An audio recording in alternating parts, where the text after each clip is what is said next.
Hola! How you doing? Yogi here again. This is the 5th video in a series of 7 looking at ratios. In my last 2 videos, I've described how unit ratios and regular ratios can both be used to find an unknown quantity given a known quantity.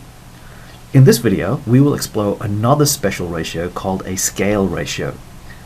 Scale drawings use scale ratios to present accurate information about distances on a diagram of convenient size. Maps and building plans are examples of such scale drawings.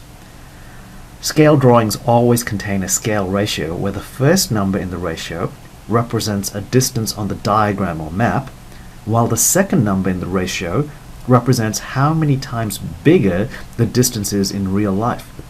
For example, a ratio of 1:200 on a map indicates a distance of 1 millimeter on the map is 200 times bigger in real life.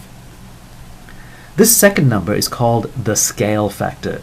It is vital when using scale ratios to remember which number represents a distance on the map, the first number, and which one represents a real length, the second number.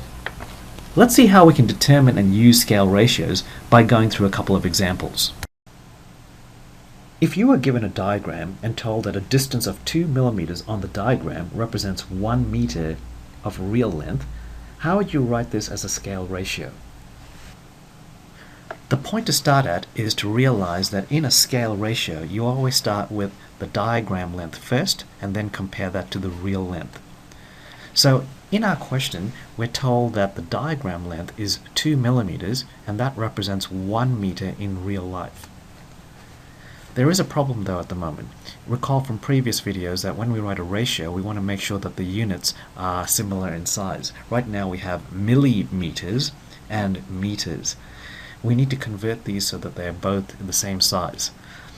If we convert 1 meter to millimeters, we then have the ratio 2 millimeters is to 1,000 millimeters.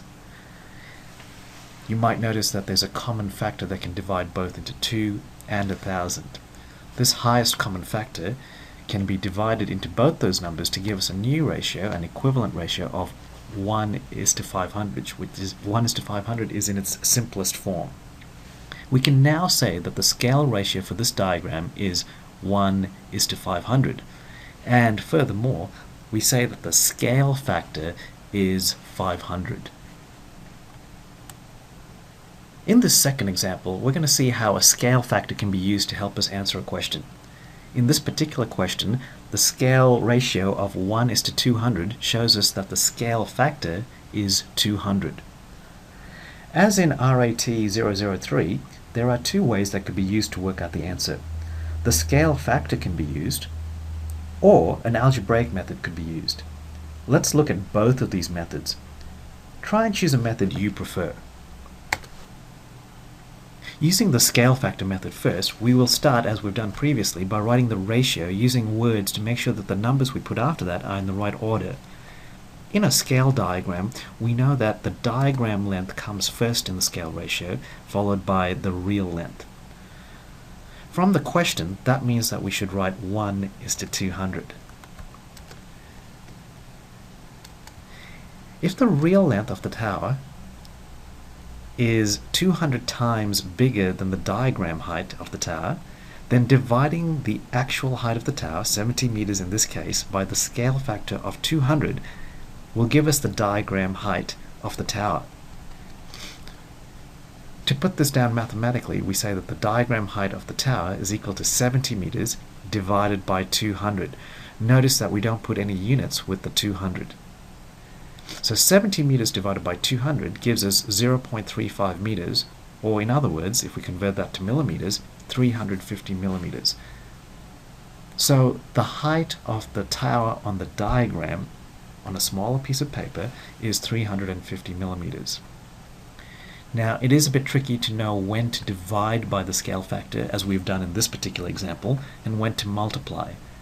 The following 2 bullet points are a little bit tricky to think about. They try and explain when to divide by the scale factor and when to multiply. Read through them carefully and see if you can understand when to divide and when to multiply by the scale factor. Now the second way to solve this question is to use the algebraic method, and this is a method I personally prefer. As usual, we start by writing two equivalent ratios.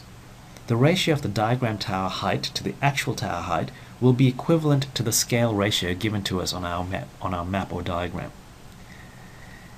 If we write this down, we have the equation, where in this equation the diagram tower height is unknown to us. That's what we're trying to work out.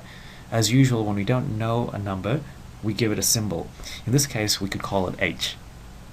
The actual tower height is known to us, however. In the question it told us it's 70 meters. If we substitute h for the diagram tower height and 70 for the actual tower height, we now have an equation that says h divided by 70 is equal to our scale ratio of 1:200.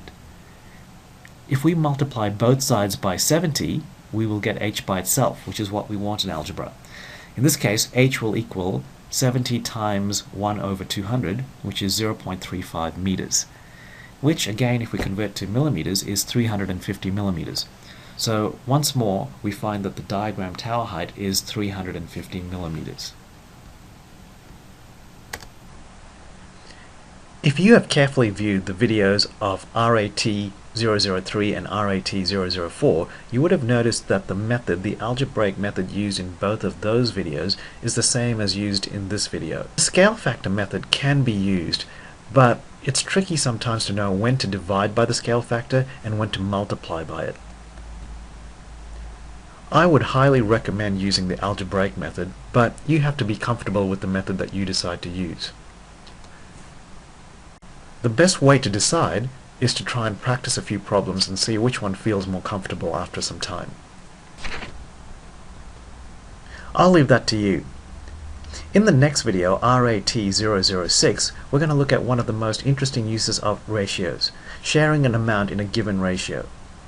Until then, work hard and don't give up. Adios for now.